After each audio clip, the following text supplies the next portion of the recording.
Welcome back to Normal Island Live. I'm Lewis, Aaron, and we are very late, and I have to apologize. My tripod broke. It's currently taped together, and then the teleprompter for my notes in front of me has also broke. So please accept our apologies for the delay, but hopefully we can still have a great show. It's nice to see everyone again in the comments. We are joined today by the lovely Damo. Damo, how are you? How's it going? Good, mate. I'm Been a good, mate. while, Thanks for for being me on. anyway. Third. Well, you know they say that the things run in threes when they start to go wrong. Your tripod, your teleprompter, and now And you're stuck with me. um, Hopefully that'll do. I'm sure everything else will go smoothly now during the show. So just to let everybody know, because my teleprompter's broke, I can't have my notes up in front of me. I am going to be doing BBC newsreader style, like looking down here at my notes on my iPad, just to read out a few things. But I'm pretty sure I can do most of the stories today without actually having the full notes in front of me going down the screen. But we will see. We will see what happens. Maybe it'll make for more of a fun show. So on today's show, I'm just going to read it out from my lovely iPad just to make sure we get the right order. We are doing Burnham for Prime Minister. Maybe. We'll have to see. UK interference at the International Criminal Court, and Trump insults NATO. So, I'm sure everybody has seen the news of Andy Burnham maybe going for the seat that has now come up after the MP Andrew Gwynn has finally resigned. Now, obviously, there's been lots of speculation around this.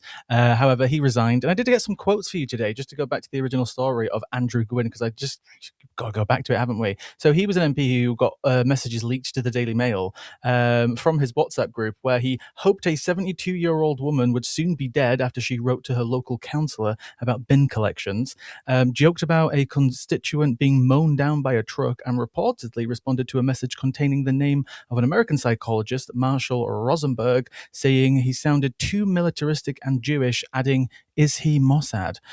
So that's why he's had to step down. Now, that seat, the Gorton and Denton constituency, is in Greater Manchester. So obviously, as soon as the story got leaked yesterday to The Guardian that this was about to happen, immediately everything went from Andrew Gwynn all the way to Andy Burnham. He hasn't confirmed yet if he's running. If it changes during the show, we get some breaking news headlines, let me know. But according to the rules, he actually has to tell the NEC by tomorrow at 5 p.m. if he actually wants to run. And the reason for that is because the new Labour 2026 rule book that they have just released specifies that directly elected mayors and police and crime commissioners must seek the express permission of the NEC/SEC/WEC as applicable before seeking nomination as Labour candidates for the Westminster Parliament. The NEC, etc. decisions shall be final. Now, if anybody doesn't know, the NEC is Labour's executive committee. Now, traditionally, in a lovely democracy where powers are dissolved, local constituency parties would actually choose their MP. But when obviously big games are at play, that's not the way it works. And obviously, this recent change to the rule book is probably, come on, let's admit it, directed towards Andy Burnham. So first, he has to be selected by the committee, which is very factional. The whole fight over Lucy Powell becoming deputy leader was very much about getting on the NEC, because the deputy leader of the party gets to have a seat on the NEC. Therefore, she gets to have a vote on the NEC. Over the years, the NEC has been having infighting where Starmer's faction have gained control and other people have lost seats and lost power. So will they accept Andy Burnham? We don't know. Because if you think about it, right, if you're Andy Burnham, you're the mayor of Greater Manchester, people call what's happening to Manchester over the last few years a success story. If you say to him that he can't be the candidate for this seat, then are you saying that he's not even good enough to be the greater mayor of Manchester then? Can they even deny him in this instance? What would that look like? How can they turn around and say, because you know what the journalists are like, a journalist will turn around to Keir Starmer and say, well, if he's not good enough for the candidacy for that seat, do you have faith in Andy Burnham? And then they're going to get trapped in a doom spiral of every Labour MP being asked every cabinet minister being asked if Andy Burnham's good enough to be greater mayor of Manchester. So it's going to cause even more drama. Now, if he does get selected, let's just say he does, once he's got through that battle, we need to look at the constituency last time with the results. So In the 2024 election, Labour secured the constituency with just over 50% of the vote, with Reform in second, Greens in a close third, and George Galloway's Workers' Party beating the Tories for a fourth place, who, I think it was according to the Daily Express, is actually rumoured to be running. What's a by-election without George Galloway? Obviously, just to throw another spanner into the works, according to the Times, who reported an hour or two ago, Angela Rayner will defy Keir Starmer and publicly back, allowing Andy Burnham to stand as an MP tomorrow. The drama. Damo, I'm just going to like leave it open. Like, where do you think all this is going? Predictions, predictions of backlash, predictions of Andy playing the game. Will he even go for it? What Oh, do you think? there's going to be backlash because there's no win for Keir Starmer here anywhere. Oh, you've disappeared off the screen. It's just me. Can you not hear me? You can hear me, right? Okay. Well, we'll rumble on then. Lewis's third thing going wrong is obviously happened. It wasn't me after all. That rule you brought up there, that rule change a minute ago, they might as well have called that the Burnham rule because, as you alluded to just there, it's just been made. Well, that's convenient. I wonder why. Yes, to say Keir Starmer's terrified of Andy Burnham is not really anything like a secret. He's run scared for ages that this guy could end up possibly becoming an MP again, possibly could run to be the leader. It's all a lot of ifs and buts and whataboutery going on, if I'm honest. Burnham's quite happy in the mayoral position, I would imagine. I can't imagine why he would want to go back to the cesspit that is Westminster, especially with Keir Starmer as the leader. But I mean, all the machinations going around here is classic Starmer, as we've known from all the stitch-ups for positions and parliamentary seats and selections going to the last general election. He's a control freak. He has to be in control of this somewhere, somehow. And of course, the NEC is stitched up completely and very much compliant with Starmer's way of doing things, which is completely authoritarian. And even if Burnham were to become an MP, then he's got the hurdle of trying to become leader with all the changes that Starmer brought in to prevent another Corbyn type from ever becoming selected ever again. And the same thing could happen to Andy Burnham. You've got to bear in mind that the parliamentary makeup of the Labour Party now is far different to what it was when Burnham was last an MP. It's all Starmer yes men now. I mean, they are all just completely doing that all the time, and they just walk through the lobbies, vote as they're told, carry on. If they don't, as we've seen before, they can get punished horribly for things. I mean, voting against child poverty was awfully badly punished once upon a time, of course, until 1 year later they decided, oh no, that's an awful thing to do. But I would be very surprised if they let Andy Burnham go for it. I think Starmer would rather take the hit, the flack, from having a guy who's clearly good enough to be the mayor of Manchester, as you rightly identified, not being good enough to be an MP anymore, because he's been through this charade before. And here we go again, broadly speaking. But I don't even think if Andy Burnham even ran, I'm not sure Labour would even hold the seat anymore. As safe as that seat is, ostensibly on the figures that you just showed on the general election for 2024, Andrew Gwynn got literally half the vote, over 50%, and Reform was second with just over 14, I think. It's not the same picture anymore. Starmer got into power on all the promises that he made, and he shafted an entire country. And this is the first real parliamentary by-election test that he's had to face since he became Prime Minister, since he became a busted flush.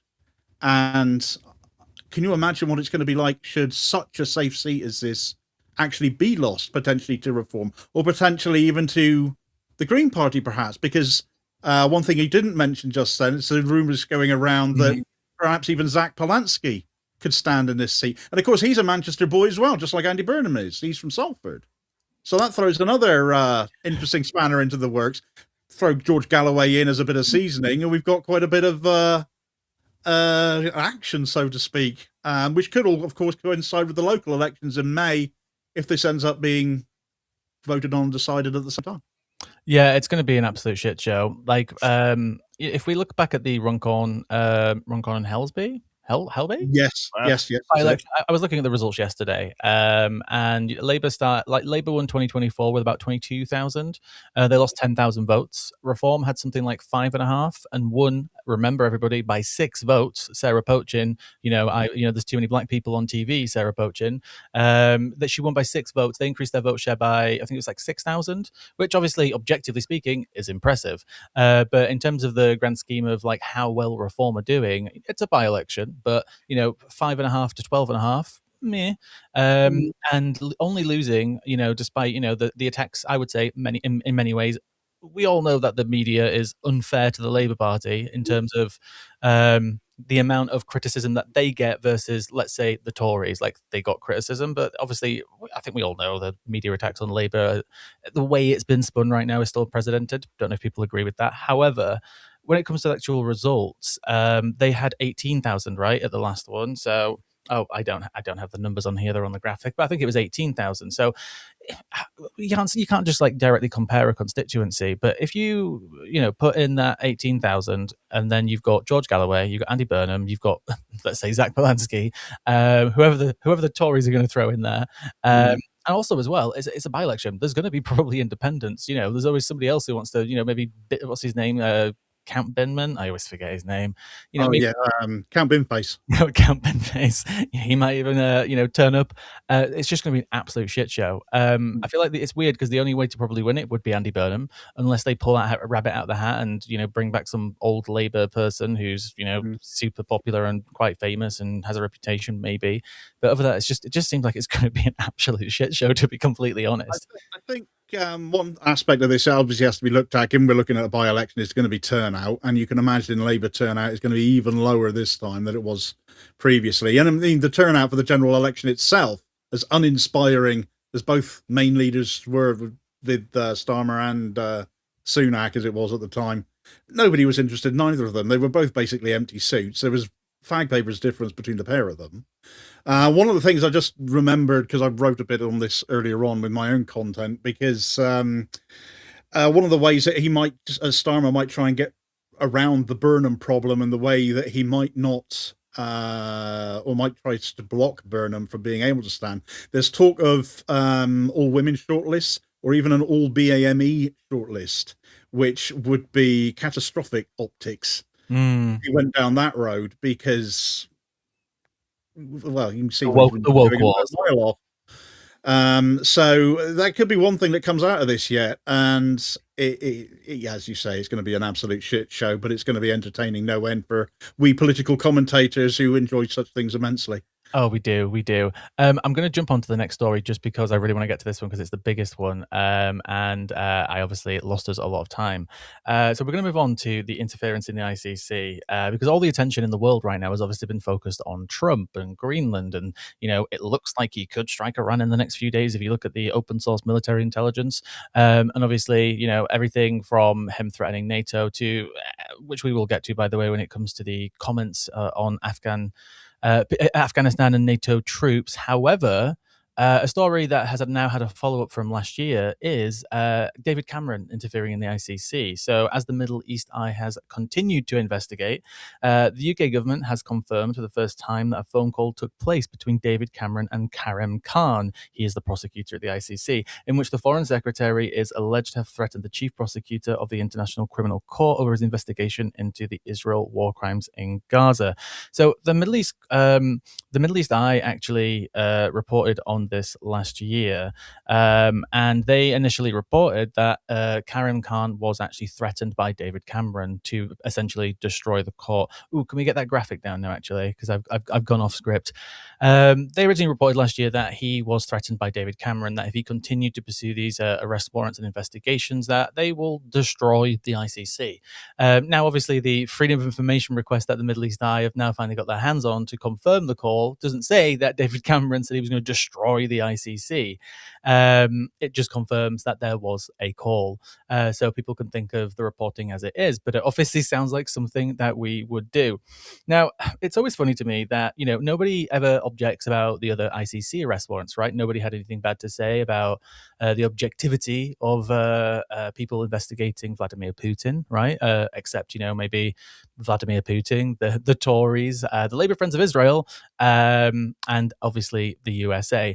There is like always, one clip that I always think of when it comes to the ICC in response to the arrest warrants coming out from a lovely senator, which I'm sure you've all seen before, Lindsey Graham from the US, and his response last year to the ICC arrest warrants being issued.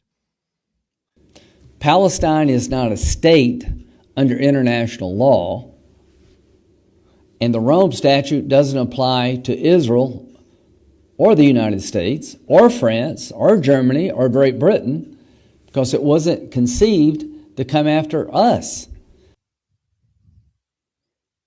Now, it's just obviously saying the quiet bit out loud, right? We all know, like after World War II, that the Western powers, the way they shaped the UN and international law, they did it in a way which, either favored them or gave them immense power over how these institutions run, hence the Security Council in the UN, permanent seats, the veto power.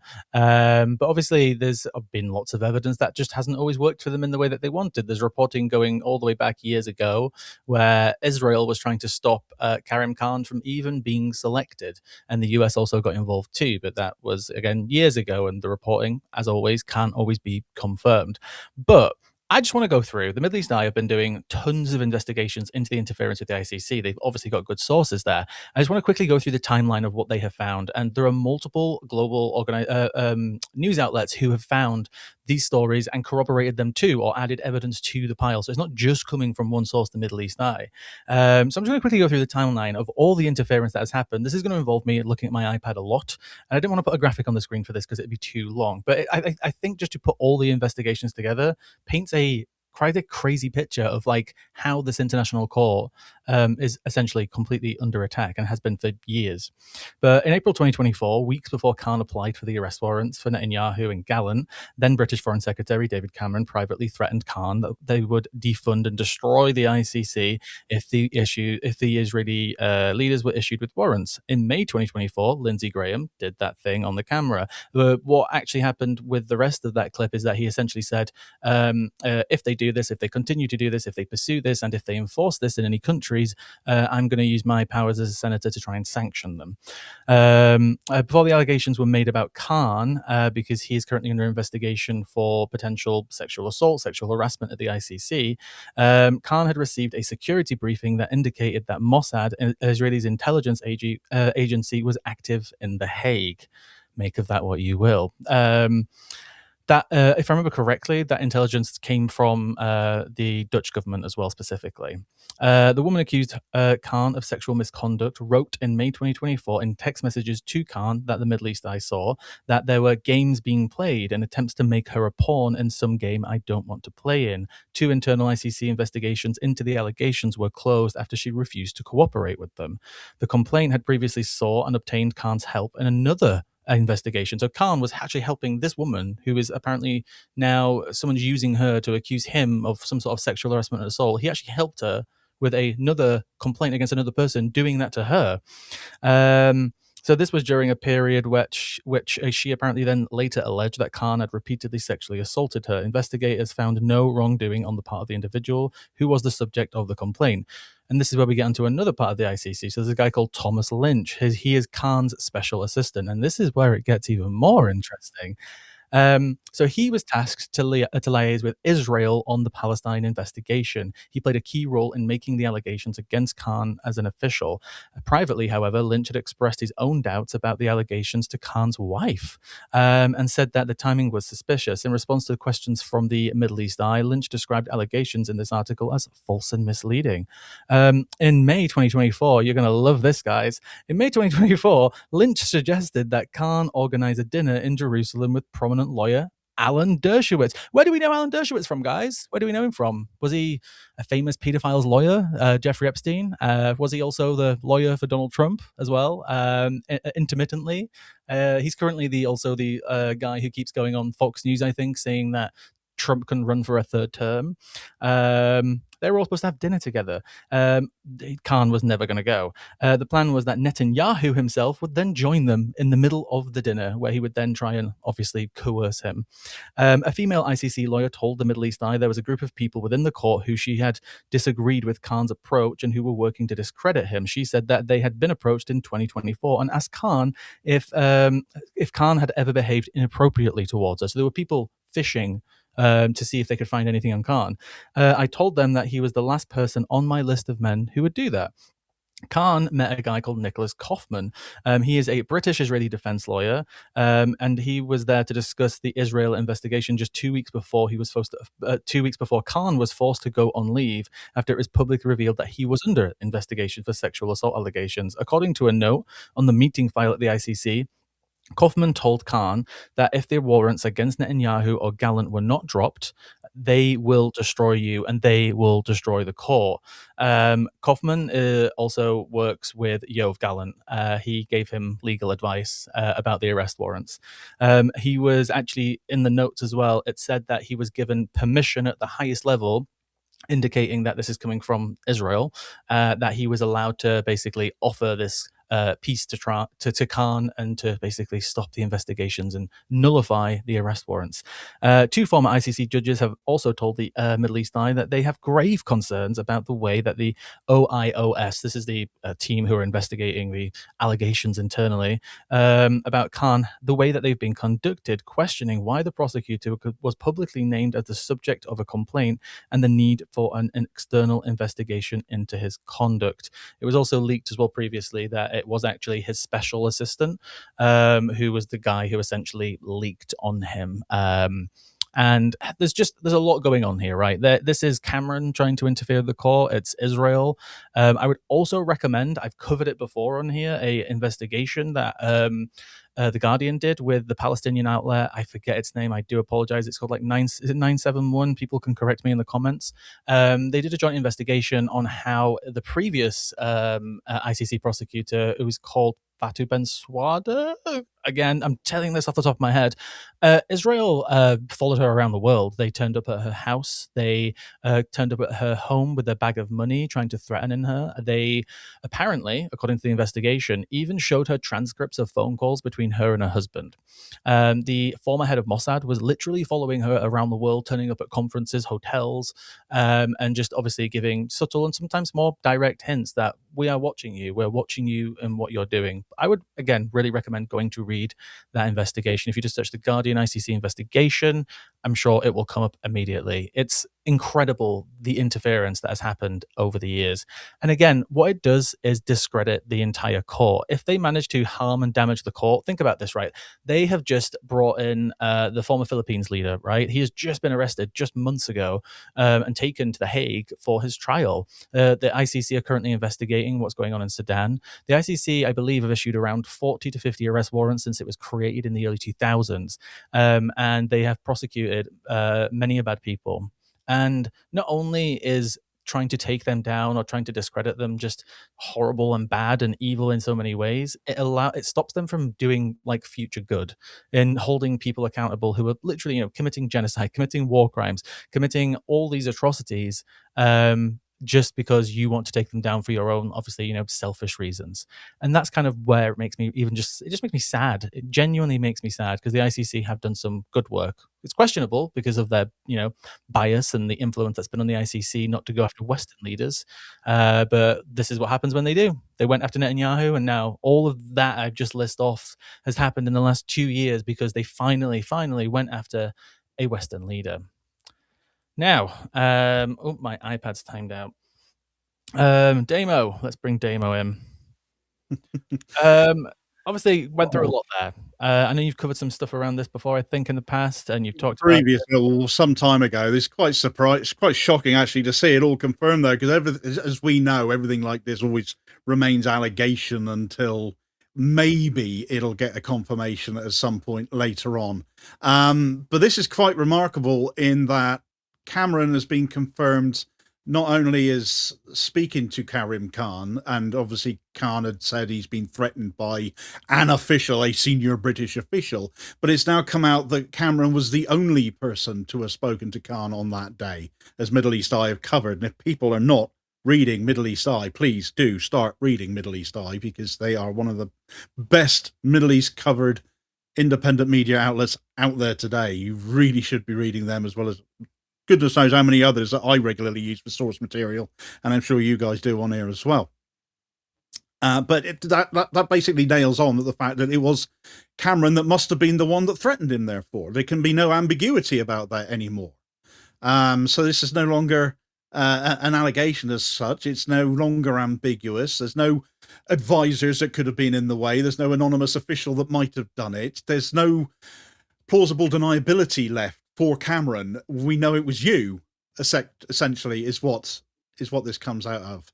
And the timing of everything that Cameron did is all the more damning, because it was all 1 month before Khan issued those arrest warrants against Benjamin Netanyahu and Yoav Gallant. And you mentioned the Philippines a minute ago, and Duterte, who was the guy that was arrested. What's the big difference between Duterte and Netanyahu and Gallant? And I can't help but think, well, Lindsey Graham nailed it on, really, didn't you? It's white supremacy, it's skin color, it's racism, essentially. And that's something that the court really needs to examine in and of itself. And this really ought to be shining a light on that somewhat. But that's ended up, you've got this call that's taken place 1 month before that. And of course, we then know that Khan obviously went ahead and issued those arrest warrants anyway. And of course, the threat from Cameron was the withdrawal of funding from the ICC, which completely undermines the excellent work that the ICC has actually done. It prosecutes criminals based on, terrorism and the like. Whereas you get the ICJ that prosecutes nation states, you have the ICC that targets the individuals who will be responsible for that, which is why we've seen Gallant and Netanyahu with these arrest warrants issued against them, which is curbing their ability to travel. Netanyahu, of course, hasn't been able to go to Davos to sign Trump's blasted Board of Occupation bill, or whatever he's calling it. Peace, it's not. But of course, he didn't go to Switzerland because Switzerland said they didn't act the warrant, so he couldn't go. Oh dear, how sad. Never mind for that. But it strikes to the heart of judicial independence here. The ICC is basically being told, you're not supposed to prosecute people like this. What are you doing? Which makes a farce of global justice. You can't have proper court proceedings. You can't have proper diplomacy in an even-handed way across the world. What's happening here is leverage being applied to the chief prosecutor based on who he's choosing to prosecute, because it's a Western ally. And people have tried to accuse him before because he has he's a British Muslim, that he might be biased, but he's actually got a long history of actually taking on like Islamic extremist groups. He's used his power, he's used his investigative power to investigate, Islamic extremist groups. Like the idea that he's like somehow biased, I think you'd have to display that somewhere more than just the fact that he's a British Muslim. And by the way, he's a British conservative Muslim. I just want to add that in, like as in Conservative Party. His brother was a MP as well. We won't talk about him. No, don't talk about that one. No. Google it. Anyway, what frustrates me with all of this is that you can go back and find more. Apparently, people will see this and maybe like the US is also intervening because they have, just because it's Israel, but it's actually not that, because again, the Middle East Eye and other people have reported in the past that the US started to turn its attention to the ICC once the previous prosecutor started looking into Afghanistan. And apparently, according to, again, reporting, they did actually drop their inquiry into war crimes in Afghanistan by individual soldiers, because that's what the ICC does. It does individuals, not states. And they dropped it because of the pressure. Again, more injustice. And on top of that, I just double checked while you were talking in the background. Thomas Lynch, who we mentioned before, his special assistant, the Wall Street Journal also reported that they got a hold of some emails which proved that Thomas Lynch, his special assistant, who is a Netanyahu unfortunately linked lawyer who works for the ICC, actually is the one who leaked the allegations against Khan, so it couldn't be kept as an internal affair. And also, if you remember, when that story actually got leaked, it was 90 minutes later, if anybody remembers this, it wasn't well reported on, that a random Twitter account just appeared on Twitter, starting publishing all the allegations against Khan. Just a random anonymous account that was created, came out of nowhere, and started publishing all the allegations against Khan around 90 minutes after the story of Khan's investigation into him appeared in the media. So again, just lots of weird stuff, unfortunately. I'm going to move on because I'm wary of time. I would love to have talked about this more because this has been going on. This has been going. Multiple investigations been ongoing for over 1 to 2 years now into this. So it's something that I've just been following really closely. My iPad keeps locking, so I've got to put the password in.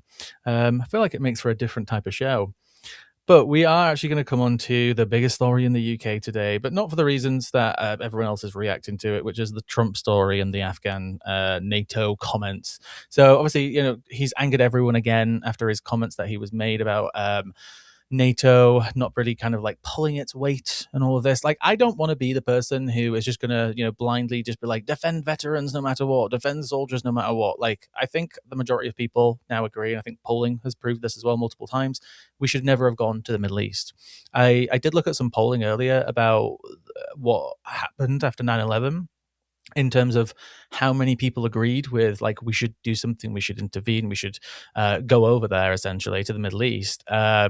It was 83%, the first Ipsos poll, which is wild when you think about it. But at the same time, understandable in terms of like the immediate main reaction, right? This was a poll that was done weeks after 9/11, and this is UK, just to clarify. But what was interesting about the Ipsos poll is that they've changed the article from the date it was published to update it over time, and you can see that like literally 1 week after, 2 weeks after, 3 weeks after, it just the approval for going into the Middle East was just dropping within weeks after the original poll was made. And within like 2 months after it happening, it was like 60% of the country who wanted to go there. But the reason I'm bringing obviously that side up, we'll come to the Trump clip in a second, because when we get into these conversations about Middle East, NATO, them invoking Article 5 and being the only country to do it, and all the NATO countries basically got involved. It was over 1,000 NATO troops that died in the period of the war against terror. So it's not just Afghanistan, it was the entire region where we went to, everything from Iraq and including areas obviously like Syria, which ended up getting caught up in it later on. And we all know what's unfolded in the Middle East over the last 20 years. But I just want to talk about the loss of life over there, as opposed to just the soldiers from our own country, which do deserve to be talked about, and they will be talked about in a second. But according to the Watson School of International and Public Affairs at Brown University, an estimated 940,000 people were killed by direct post-9/11 war violence in Iraq, Afghanistan, Syria, Yemen, and Pakistan between 2001 and 2023. Of these, more than 432 were civilians. I'd question that, because I don't trust our governments to label who civilians are and who terrorists are. The number of people wounded or ill as a result of the conflicts is far higher, as is the number of civilians who died indirectly as a result of wars, destruction of economies, healthcare systems, infrastructure, and the environment. An estimated 3.6 to 3.8 million people died indirectly in post-9/11 war zones, bringing the total death toll to at least 4.5 to 4.7 million and counting. I think it's always important to bring that up when we're talking about this topic, because when people are invoking these numbers about like how many soldiers died, it is important. It definitely is, right? I don't, some soldiers over there, we know they've been investigated, and some of them have escaped justice, and some of them have actually got justice for doing bad things over there as individuals. But I don't hold like individual soldiers accountable for the government's actions to send them over there. And it was 457 soldiers, I think, who died from the UK, over 1,000 in total from NATO. So I don't think there's ever point wasting air disparaging those deaths, when, despite the fact that people agree that we shouldn't have gone there, we still went there. People died, and Article 5 has only ever been invoked once through NATO. And this goes back to what JD Vance was saying last year at the German something conference. Maybe Demo will remember the name of it when he comes in a second, where he was basically saying, oh, we haven't fought a war in 40 years. We don't like war. We don't want war. We shouldn't be celebrating war. We shouldn't just immediately defend these actions. But it is still awful for Trump to be making these comments. So let's quickly just go to the comments quickly that Trump made and just play the clip. we've never needed them. We have never really asked anything of them. You know, they'll say they sent some troops to Afghanistan or this or that, and they stayed a little off the front lines. But we've been very good to Europe and to many other countries. And, you know, now under my administration, that began because we had a very successful first term. That began then, but it has to be a two-way street. We do have more responses, just for the producer in the background. Let's skip Kemi, but we are going to come on to Starmer's response to what Trump said. Let's go to that one first. What is your response to the interview that the president gave talking about the British contribution in Afghanistan? Let me start by paying tribute to the 457 of our armed services who lost their lives in Afghanistan. I will never forget their courage, their bravery, and the sacrifice that they made for their country. There are many also who were injured, some with life-changing injuries. And so I consider President Trump's remarks to be insulting and frankly appalling. And I'm not surprised they've caused such hurt to the loved ones of those who were killed or injured, and in fact, across the country. As well as politicians expressing a view, a lot of the relatives, some bereaved, others whose sons in particular suffered dreadful injuries. One is Diane Durney, mother of a man called Ben Parkinson, dreadful injuries. She has said that you need to be tougher with President Trump and demand an apology from him. Will you call for an apology from the president? Well, I've made my position clear, and what I say to Diane is if I had misspoken in that way or said those words, I would certainly apologise, and I'd apologise to her. Yeah. This is becoming a bit of a habit now. You're having to distance yourself and criticise the president. It's about third or fourth time in this week. Are you getting a bit exasperated by some of the things President Trump says? We have a very close relationship with the US, and that is important for our security, for our defence and our intelligence, and it's very important we maintain that relationship. But it is because of that relationship that we fought alongside the Americans for our values in Afghanistan. And it was in that context that people lost their lives or suffered terrible injuries, fighting for freedom, fighting with our allies for what we believe in.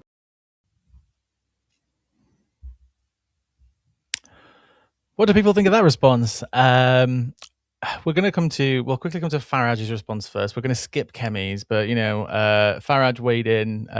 He's trying to do the whole distance himself thing, which I'll come to in a second. But let's just see what Farage said. But there was one thing that he did say that I have to take issue with. He said, NATO have never given us anything back. And I will object to that politely by saying this. When the decision was made to go into Afghanistan, we went in with America and a coalition of the willing. We stayed by America for the whole 20 years. We proportionately spent the same money as America. We lost the same number of lives as America, pro rata. And the same applies actually to Denmark and other countries too. So it's not quite fair. Right. So we're going to come to Damo in a second, talking about the effect of politics in the UK, maybe around the world, of Trump. But there was a really good comment that I saw in response to Starmer, not in here, but just yesterday, where people were commenting on these videos about Starmer saying, oh, he's finally found his spine. And somebody responded saying, it scrolled up. People are saying Starmer has found his spine, or as one person I saw in the comment section saying, perhaps a vertebrae, but not a spine, because again, it's not strong enough, is it? Like, what is happening right now is not strong enough. And the response, I get it. Like, in an ideal world, people will want to say, like, let's just immediately cut off all ties, close the bases, let's, close his golf course, do all of these things, right? But again, we'd like that, but we know it's not going to happen, and we know that they have to be measured. But in terms of the measurement itself of the response, like people want more. And it ties back to, I think, the history, which maybe I can discuss with Damo as well, is if you actually look back at how we kind of fought against the BUF, the British Union of Fascists, in the 1930s, a big part of the fight, and historians agree, that the key to kind of like defeating them was by saying, look what else is happening over there, like Germany, Italy, and other countries. Look what is happening. Do you want that here? And they've not been willing to do that. They haven't been willing to look what's happening in the US, where everybody's seeing the story of the 5-year-old getting arrested and used as bait to catch other immigrants in the US by knocking on doors. Everything from obviously Rene Good to the, hundreds and hundreds of stories. Like, they're deporting people without releasing their names and snatching them up on the street. They're threatening to annex Greenland. What they've done in Venezuela. They're probably going to attack Iran, I would say. My guess is in the next few days. All of what they are doing, suppressing law firms, going after people in the media. Multiple journalists have been arrested, going after political enemies. These are the types of things that we should be screaming at our, from our lungs, from at the top of our voice, to be able to defeat the hard right and the far right in this country that's rising, and the extreme right. You wouldn't believe the amount of people that I come across now who say, somebody said this to me yesterday, Tommy is a liberal. Tommy Robinson is a liberal. Like, this is how far the Overton window is moving in the UK. And they haven't been willing to scream, look what is happening in America. Do you want that here? Now they're starting to criticize Trump a little bit, going a little bit further, especially when he's going after, veterans and people who've died and fighting for the country. But it's not enough. And I feel like the only way to defeat what is happening right now is to really, really, turn it up. Damo. I didn't want to do a video about like the typical like outrage response. Plenty of people have made these videos and comments, but I just want to talk about like US UK relationship future, the anti-Trump effect. Australia, people say Albanese won because of the anti-Trump effect. Same with Mark Carney in Canada. And, I'm sure you might have seen some of these articles floating around Europe that, the AfD and Marianne Le Pen's party, whose name of the party eludes me, are saying, we don't want Trump's endorsement. We don't want it because he's bad for them. So what do you think of it all? What do you make of it all? Well, in Le Pen's case, she's got enough baggage as it is without adding even more fascism to it, to be honest, isn't she?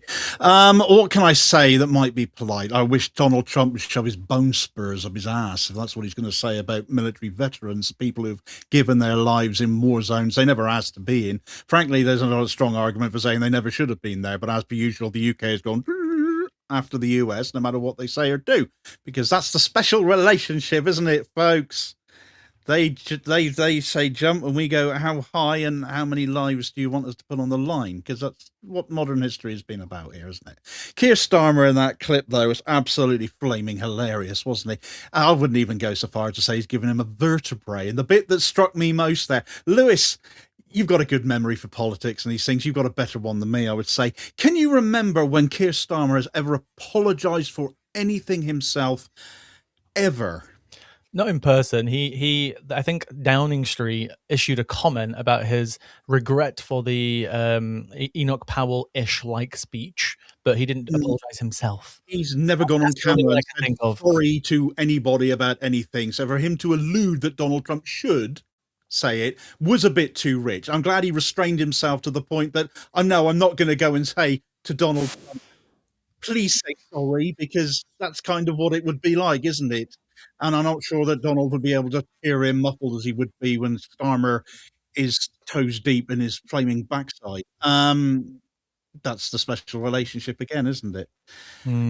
It's horrible, and I think it's exemplified most of all, not even with Afghanistan, but the other example you brought up was regards to the US and the UK and the relationship. And ICE really does sum this up now, because if you want to take the lessons of the past and how we dealt with the British Union of Fascists and what eventually came to pass in Germany and what was identified and that kind of thing, and then you look at ICE and what they've done with Rene Good, with this 5-year-old kid that they used for bait to catch, and that got offended again. JD Vance was out there again, wasn't he, defending that movement. Is this not fascism? Is this not what we all say our fathers and our grandfathers fought and died to stop? And you've got apologists in this country for that conduct. I mean, a lot of people are comparing. I suppose it's a very easy thing to do. I suppose in a flippant sort of way is compare what Trump is administering over in the States with regards to ICE to what Hitler did. And I saw a clip of Jon Stewart the other day, and he does these warm up bits before he does his show, the Daily Show, and the audience was saying, what do you think about the comparisons to Trump and Hitler? And he made a very salient point that Hitler was popular when he was doing it. Trump isn't even that. And the midterms later on this year, if he doesn't manage to stop them, are going to prove that beyond doubt, I'm sure. It's frightening what we're seeing not only happen in the States, but what is getting defended. And then you go ahead and you see our politicians and Farage as well sat on a stage in Davos, because of course that's where he would be, because that's where he's happiest. That's the sort of people he'd like to represent if he ever came to lead this country. And I'm sure we would end up with something similar, our own version of ICE in this country, if we haven't already got it with how our police often are operating, Well, that's what especially the Met in terms of protest and Palestine action and that kind of thing as well. The comparisons are all there to greater or lesser extents, but it's unavoidable now, I think, for people to not draw the comparisons in their own heads that this is where we're heading. So I don't know if you saw this photo the other day. I'm getting it up on my iPad, very unprofessional, of a guy called Greg Bavino. He's like a senior border. I did a piece on him. Yeah, he's head of border force. If anybody didn't see this, just what does this invoke to you immediately when you see this? Oh, it's not going to focus, is it? It's not going to focus. You can kind of see it there. What does that invoke to you? I've tested this on a few people who are not politically engaged, and now my camera's gone all yellow. How about that? It's adjusting. There we go. That as soon as I saw that, it immediately invoked like Nazi code, right? As soon as everybody saw this, he has been seen doing salutes. His rhetoric is very Nazi-like. He's a U.S. official, senior. I showed this to a few people who are not politically engaged, and I just said, like, no context, what does this invoke to you? And everybody was immediately like, Nazi code. And like some of them are just, it's not even a signal anymore. It's not even subtle. It's straight up, we all know about Stephen Miller. And it just, again, feels like to me that people need to be telling a stronger story. But obviously the Starmer government, and, I don't envy them at all, their position. Right now, what we need is for them to be, calling out what is happening over there and what's spreading around the world. But I'm not saying they can't, but they won't, because of the power that Trump holds over us, which then goes on to the question of like, we need to decouple and we need to move away from this relationship. And when Trump first came in and he was threatening, the whole trade war with China, I think about 15% of their economy at the time was reliant on the US. And they said, we can't have that. We're not allowing this power over us. We're not allowing it. And by the time he came back in, it was 5%. I think that's kind of what we need in a sense. Like, we need to not ever be this exposed to any power who's this powerful in any way that they can have such military and economic power over us that we're literally not willing to call out, like children being snatched off the streets, of people being disappeared, multiple people turning up dead at detention centers. And obviously, objectively worse than those individual cases, the annexation of Greenland, which could lead to the oppression of those people who don't want that, the extraction of those resources, the environmental damage, causing damage for generations, potential displacement of people through the annexation. Who knows what the effects are going to be from the intervention in Venezuela decades down the line? They're already one of the top 3 refugee applications to the EU, Venezuelans. I think it's Syrians. I'd say they're Afghan, Syrian, and Venezuelan. They're the top 3. And we're going to be paying for years for this.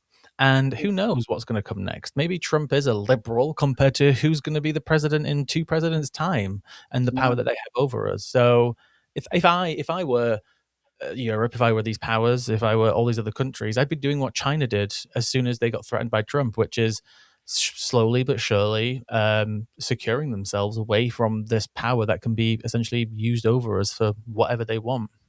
It's a terrifying thought that Trump might be the nice version of whatever comes next, isn't it? I think China had the right idea because China diversified. China said, "Well, if I'm not going to trade with you, I'll take the hit. You're not going to have this power over me. Then I'll deal more with Russia, or I'll deal more with Iran. I mean, there's Iranian oil that they get for their industry most of the time anyway." Obviously, the Greenland thing is farcical in that Donald Trump doesn't necessarily know from 1 minute to the next whether it's Greenland or Iceland or Norway that he actually wants.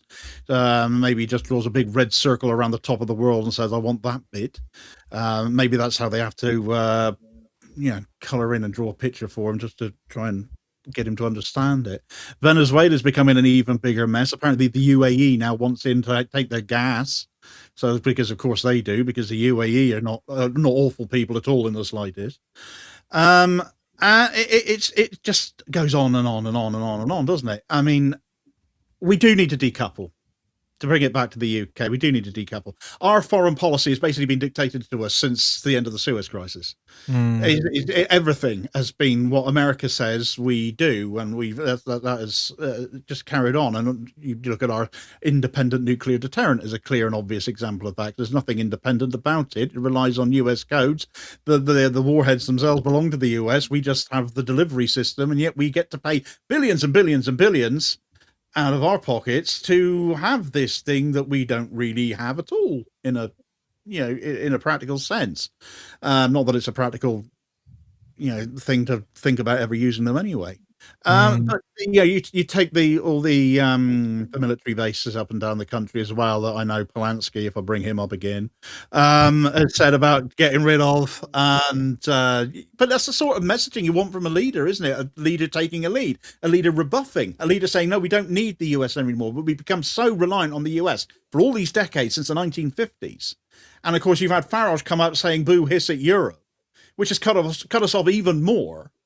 That's really the way we should be looking to diversify ourselves in the same sense that China has. There are other markets around the world. We don't have to deal with the US just because they're across a convenient piece of water called the Atlantic Ocean.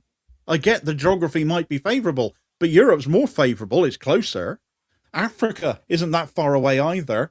And if something ever gets done about Israel, perhaps a proper route to the Middle East might exist as well.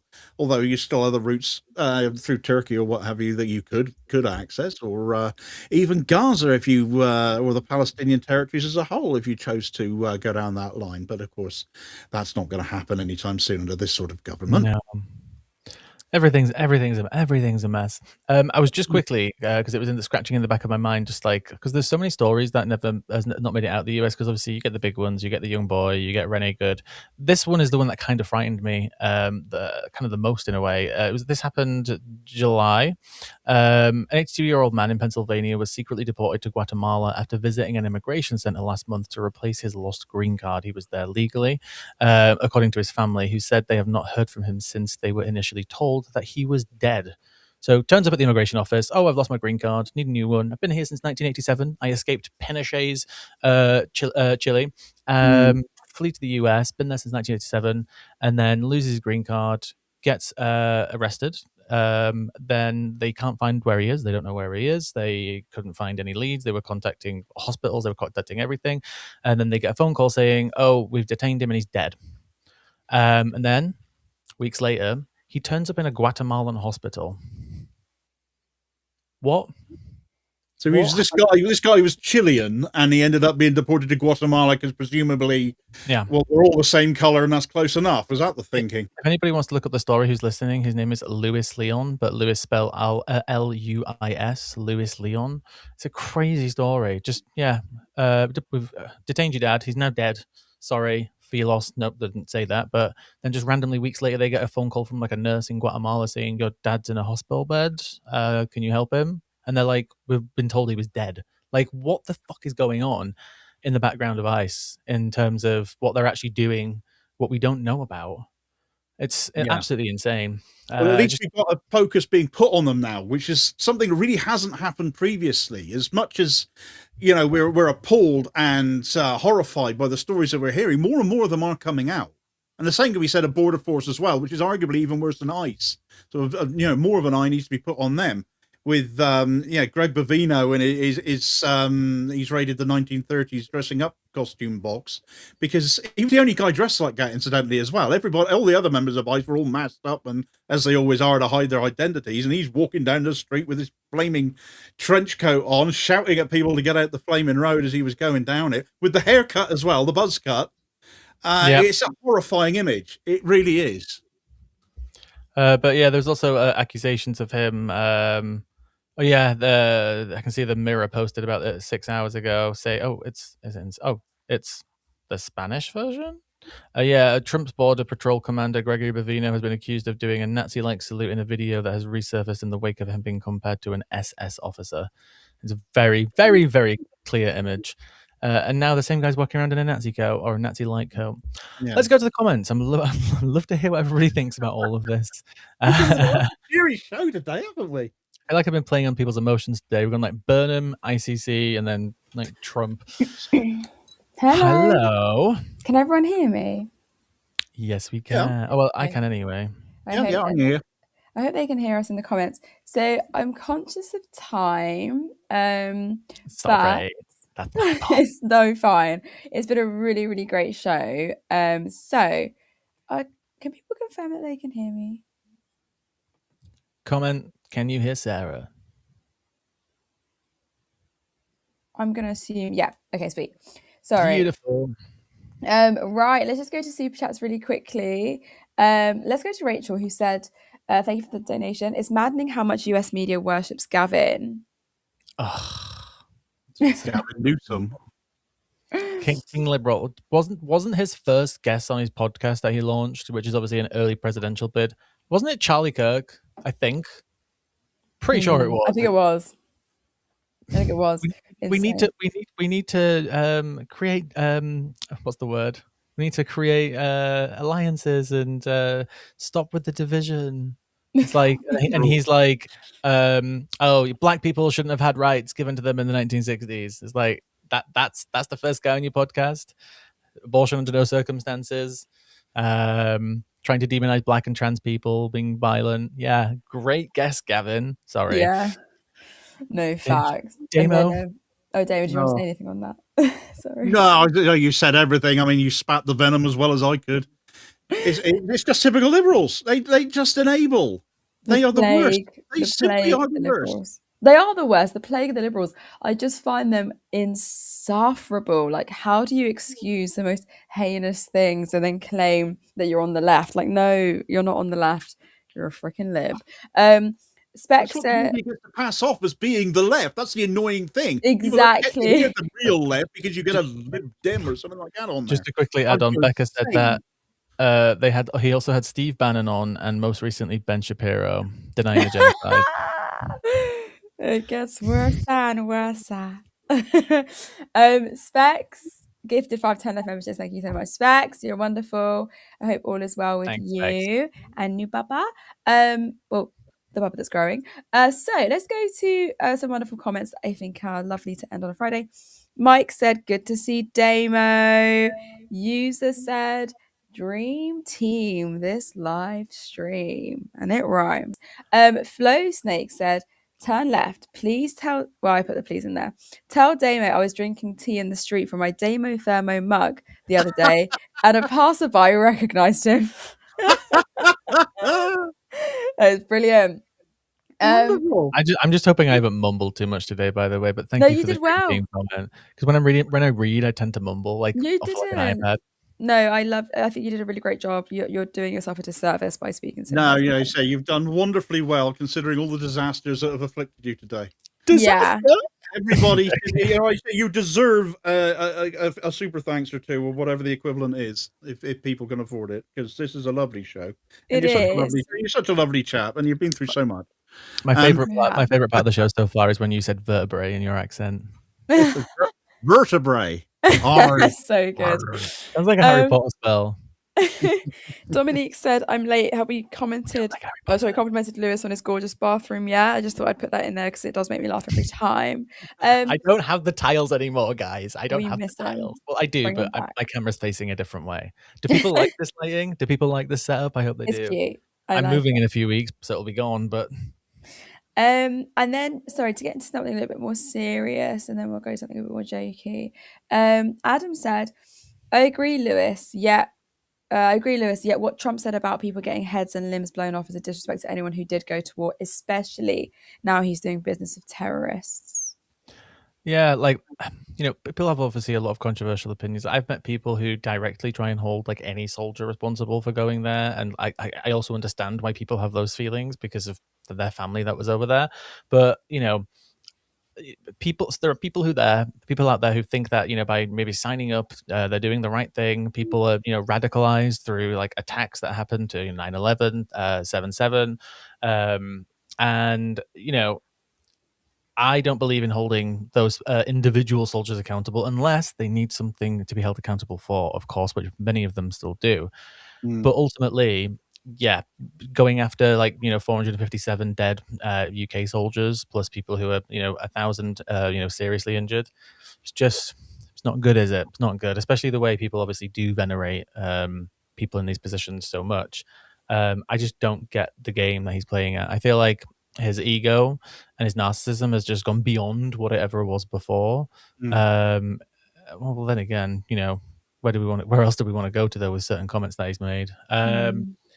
Yeah, it's just awful. It's disgusting. And the optics are even worse because he's a draft dodger himself.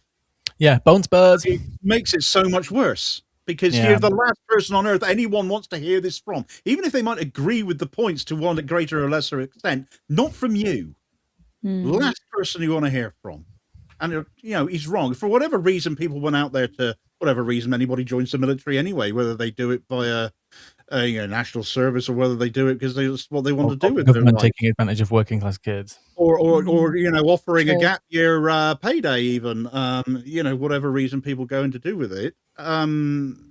They are out there doing a job, risking their lives, whatever the reasoning behind it is. And I think you've got to detach the political side of it from what these people have literally gone out there to do and what they may have faced. And you can't denigrate them for that. And for somebody to do that, who is a serial draft dodger, is depraved. And I would like to think even the most hardened of MAGA hearts must look at that and think, hang on a minute, this isn't what I back this guy for. Yeah. I would like to think that. I don't necessarily know if that's true. Maybe I'm too optimistic. Don't forget about who was the guy who ran against Obama? Not the guy who... What was his name? Mitch. No, not him. He died. His daughter, Megan, his daughter's called Megan. Oh, McCain. Yeah, McCain.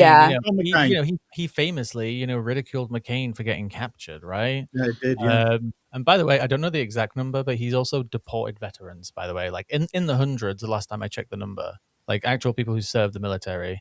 Just as an FYI. I guess all of this is out there and they still continue to support him and ignore it. Like everything from McCain to these comments to deporting veterans, like, because obviously the invoking veteranship in America is like, it carries 10. God, my throat today. I'm still recovering from my New Year's illness. It covers it. It carries more power over there than it does over here, right? It's something that's supposed to be highly venerated. So, I don't know. Yeah. Like, if we go, I don't know if anyone has read any Wilfred Owen. I think it's Wilfred Owen that had a poem called "Dulce et decorum est," and it comes from that Latin phrase "Dulce et decorum est pro patria mori," and it's like it's sweet and fitting to die for your country, but he uses it ironically, basically being like, "Hey, is it sweet and fitting to die for your country when you're fed all of this propaganda by people in suits who are saying go and fight, but actually we don't respect you enough to put mental health services in place and all of the suffering of civilians that in the countries that you're basically essentially going into. So I don't know. There's lots of victims in war, and war continues because it's profitable, unfortunately. And I wish that wasn't the case, but. Just to quickly add on, because I just double checked. obviously, it was very recently, a few months ago, when they deported a Purple Heart recipient, and there's because obviously he's deported, hundreds and hundreds of thousands of people. We don't actually know the actual numbers at the moment because they don't fully disclose them. It could be into the over 1 million now, according to like 7 members of Congress who've investigated this, and they sent a letter to Trump, Pete Hegseth, and a few other people. They estimate it could be as high as 10,000 people who've served in the U.S. military may have been deported in 1 year. He doesn't 10,000. care. He just does not care. It doesn't matter to him. He didn't have to do it. He got out of it. What it means to do military service in the way, as you say, is venerated in the US as it is. He's got no concept of it. If he's got much concept of anything these days. Let's go to this one. Cablo Escobar, I think it's such a cool name, said, I despise anyone who doesn't admit they wrongly voted to improvise the UK with the Russian, USA, Qatar, Saudi, UAE Brexit scam. Brexit is the biggest disaster since the USA planned World War I. Planned World War I and World War II to destroy the UK. Do you want to talk about it? Damo? You coward, you. I'm a coward. Yeah, I can't say I necessarily agree with all of that at all. I think a lot of the historical record speaks for itself in regards to a lot of that. Brexit being a scam, however, yes, it was. I agree with that. It's forced us more towards the US than we really want to be anymore. And it's become readily apparent now, and we really need to explore our options once again, dealing with other nations and making our own foreign policy again, because that would help an awful lot against all the issues that you clearly believe in there. But yeah, I agree with Brexit being a massive scam and that people fed into. I lost friends over it. Very sad times. It's still unclear. Like, I'm guessing he's mentioned Russia because of like the interference. It's still unclear how much of an impact it obviously had. And obviously you've got Cambridge Analytica and other types of interference. We just don't know, and I don't think we'll ever know. But is there ever a point trying to even get back in now because of just like the split and the discourse? We have to wait for support retirees to pop the clogs. I don't know whether that's necessary or not, whether that's what people want anymore or no. We're too tied up, too implicated in US policy, and we've got to get some actual independence back. For all that Farage spoke about taking power back and getting our country back and making our own rules, we don't in so many ways. They're made in the United States.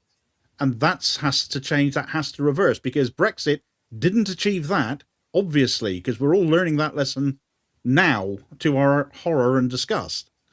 That has to be a shift.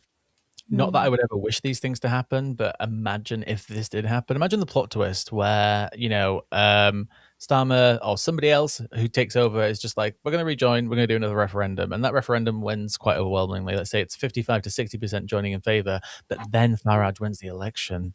And can he deny the will of the people? I don't want that scenario to happen, but I'm just saying that would make for an excellent drama. It would be fun to watch, wouldn't it? That would be crap. Squirm your way out of this one, you worm. People, Mr. Farage.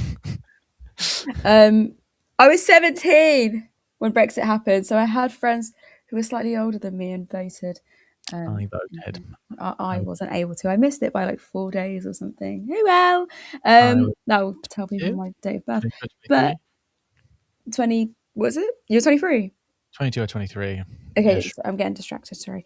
But yeah, so I just want to, this did make me laugh. Lewis showed it earlier, but why does he always sound like a disappointed head teacher? It's even the way that Keir Starmer stands like a disappointed head teacher, as though he's got the worst Ofsted inspection thing that's come through. And then it's quite funny. And then this comment made me laugh as well. Anyone else know that Damo is glowing radioactively? Yeah, I ate my spinach earlier. Sorry, I mean, I'm a little green behind the ears. And Michael said, turn left, can't believe of all nights they have you working on Traitors by Night. I know, guys, I love my traitors. And sorry, oh my God, Damo, I've been hanging out with you too much. I've said traitors. Traitors. And I will do it after this comment, which says, I might just move back to Britain sooner if Cornwall became its own country. I saw that comment and I have news. Did you see the Cornish news today, Damo? What did it say? I had a little bit of news with regards to the Cornish language. Is that what you're That's alluding the to? that's the news I'm talking about. I will let you share it with everyone. Well, it came up in a council meeting the other day. Actually, it's the first I learned of it. The categorization of the Cornish language, Cernuic, which I cannot speak because I'm a rubbish at foreign languages, including my own. Is we've now got the same same recognition, same clout as every other Celtic language, frankly, which, Irish Gaelic, Scottish Gaelic, Welsh language. We have that same recognition now. So, maybe it's another step towards independence. But I'm a Green, not a Mebian Curnow, so I will plead the fifth as far as that goes. I would move to Cornwall if it became its own country. Fuck it. I would. You don't have to wait. I'll do it. Yeah, I'm going to do it. Anyway, we're getting distracted. Traitors, I have to go watch it. It's the final slide. But I'm going to wrap this up. I think it's been an excellent show. We want to apologise for all the tech stuff and all that stuff. But you know what? I think it's all character building, guys. You build your characters with us, and I think that's an invaluable experience. But I'm going to sign out.